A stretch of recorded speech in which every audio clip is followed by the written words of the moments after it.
एक बार की बात है, हिमालय की ऊंची चोटियों के बीच, जहां बादल और आकाश एक दूसरे से गले मिलते थे, वहां बसा था एक अनोखा स्कूल, परियों का स्कूल। ये कोई साधारण स्कूल नहीं था।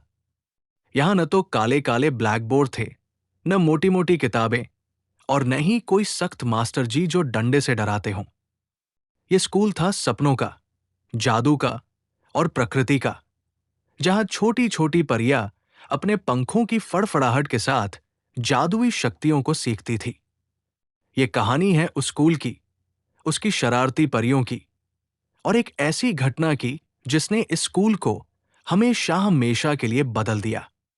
परियों का स्कूल बादलपुरम में था, एक ऐसी जगह जो धरती और आकाश के बीच कहीं लटकी हुई थी। बादलपुरम तक पहुंचना बच्चों का खेल नहीं था। केवल वही लोग यहां आ सकते थे जिनके दिल में जादू के लिए प्यार और प्रकृति के लिए सम्मान हो।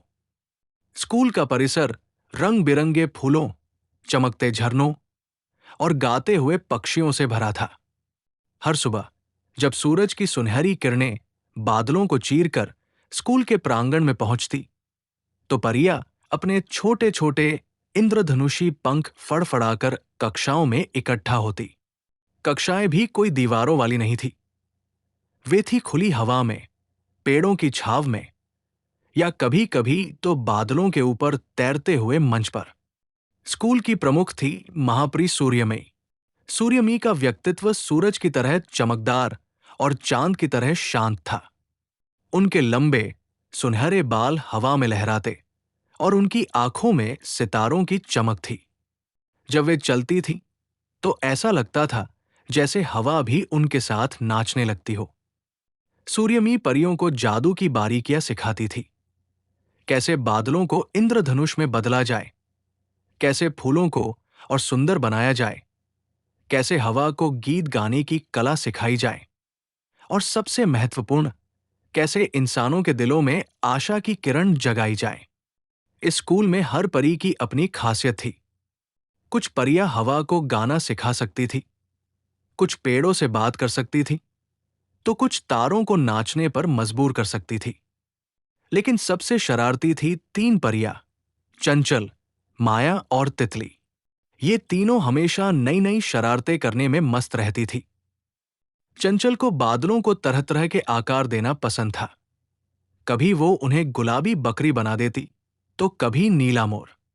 माया को फूलों और हवा के साथ खेलना पसंद था। वो झरनों को उल्टा बहने पर मजबूर कर देती थी। और तितली, वो सबसे चतुर थी। वो पेड़ों और पक्षियों को अपनी बातों में उलझा लेती थी और फिर उनकी मदद से कोई नई शरारत कर डालती थी। सूर्यमयी उनकी शरारतों पर हंसती थी, लेकिन उन्हें हमेशा सिखाती थी कि जादू एक अनमोल शक्ति है। जादू सिर्फ मस्ती के लिए नहीं, वे कहती थी, ये दुनिया को बेहतर बनाने के लिए है। पर चंचल, माया और तितली को लगता था कि उनकी शरारतें ही दुनिया को रंगीन बनाती है। एक दिन जब सूरज अपनी पूरी शक्ति से चमक रहा था और बादलपुरम का आसमान सुनहरा हो रहा था, सूर्यमयी ने सभी परियों को प्रांगण में बुलाया।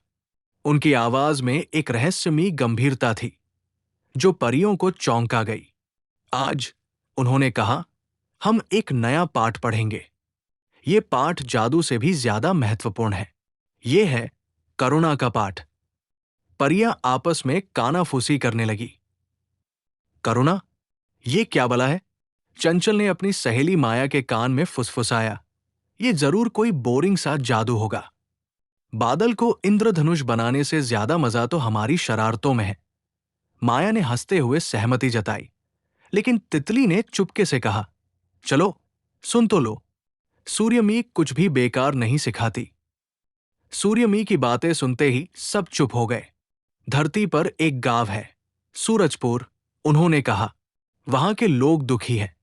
उनकी नदियां सूख गई हैं, खेत बंजर हो गए हैं और बच्चों के चेहरों पर मुस्कान गायब हो गई है।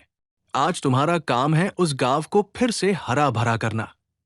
लेकिन याद रहे, तुम्हें अपने जादू का इस्तेमाल बहुत सोच समझ कर करना होगा। जादू ताकतवर है, लेकिन करुणा उससे भी बड़ी शक्ति है।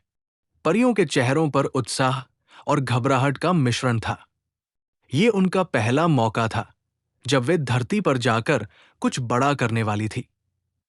सूर्यमी ने उन्हें 3 समूहों में बांटा। चंचल, माया और तितली एक समूह में थी। सूर्यमी ने उन्हें एक छोटा सा जादुई दर्पण दिया और कहा, यह दर्पण तुम्हें गांव की सच्चाई दिखाएगा। लेकिन सावधान, जादू का गलत इस्तेमाल तुम्हें मुश्किल में डाल सकता है। तीनों परियां अपने छोटे छोटे पंख फड़फड़ाकर सूरजपुर की ओर रवाना हुई। रास्ते में चंचल ने मस्ती शुरू कर दी।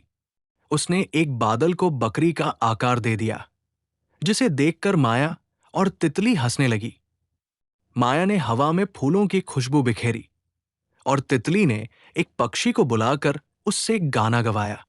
लेकिन जैसे ही वे सूरजपुर के पास पहुंची, उनकी हंसी गायब हो गई। सूरजपुर का नजारा दुखद था। सूखे खेत, मुरझाए पेड़ और उदास चेहरे। बच्चे खेलने के बजाय खेतों में काम कर रहे थे और बूढ़े लोग चुपचाप अपनी झोपड़ियों के बाहर बैठे थे। गांव में सन्नाटा था, जैसे सारी खुशियां कहीं खो गई हों। चंचल ने दर्पण निकाला और उसमें गांव की सच्चाई देखी। दर्पण ने दिखाया कि गांव की नदी सूखने की वजह एक बड़ा पत्थर था, जो नदी के मुहाने पर अटक गया था। लेकिन यह कोई साधारण पत्थर नहीं था। यह जादुई था और केवल सच्चे दिल से की गई मेहनत ही उसे हटा सकती थी। हमें जादू से यह पत्थर हटा देना चाहिए, माया ने उत्साह से कहा। उसने अपनी जादुई छड़ी हवा में लहराई, लेकिन कुछ नहीं हुआ। रुको, तितली ने कहा। सूर्यमी ने कहा था कि हमें जादू का इस्तेमाल सोच समझ कर करना है। अगर हम गलत जादू करेंगे तो शायद गांव को और नुकसान हो। चंचल ने अधीरता से कहा, तो फिर क्या करें? यहां बैठकर गाना गाए? चलो, मैं अभी इस पत्थर को उड़ा देती हूं। उसने अपनी छड़ी से एक चमकदार रोशनी छोड़ी, लेकिन पत्थर टस से मस नहीं हुआ। तितली ने गहरी सांस ली और बोली, हमें गांव वालों से बात करनी चाहिए। शायद उनकी मदद से हम इस पत्थर को हटा सकें। तीनों परियां गांव में उतरी। उनकी चमकती पोशाक और छोटे छोटे पंख देखकर गांव वाले हैरान रह गए। एक छोटी सी लड़की, जिसका नाम राधा था, सबसे पहले उनके पास आई। उसकी आंखें जिज्ञासा और आशा से भरी थी। तुम लोग कौन हो? क्या तुम परियां हो? उसने मासूमियत से पूछा। चंचल ने हंसते हुए कहा, हां, हम परियां हैं और हम तुम्हारा गांव बचाने आए हैं। राधा की आंखों में चमक आ गई। उसने अपनी मां और बाकी गांव वालों को बुलाया। परियों ने उन्हें बताया कि नदी के मुहाने पर एक जादुई पत्थर है, जिसे हटाने के लिए सबको मिलकर काम करना होगा। गांव वालों को पहले तो यकीन नहीं हुआ। परियां? जादू? ये सब कहानियों की बातें हैं, एक बूढ़े व्यक्ति ने कहा। लेकिन राधा की मासूमियत और परियों की चमक ने उन्हें भरोसा दिलाया। गांव वाले और परियां मिलकर नदी के किनारे पहुंचे। पत्थर इतना बड़ा था कि उसे देखकर सबके होश उड़ गए। चंचल ने फिर से अपने जादुई छड़ी से पत्थर को हटाने की कोशिश की, लेकिन कुछ नहीं हुआ। माया ने हवा का जादू आजमाया, लेकिन पत्थर अडिग रहा। तितली ने दोनों को रोका और कहा, हमें जादू के साथ साथ गांव वालों की मेहनत का भी इस्तेमाल करना होगा। तितली की सलाह पर गांव वालों ने रस्सियां, फावड़े और हथौड़े लाए। परियों ने अपने जादू से रस्सियों को मजबूत किया और हथौड़ों को तेज। राधा ने गांव के बच्चों को इकट्ठा किया और एक गाना गाना शुरू किया, जिससे सबके मन में जोश भर गया। चंचल ने हवा को गाने में ढाला।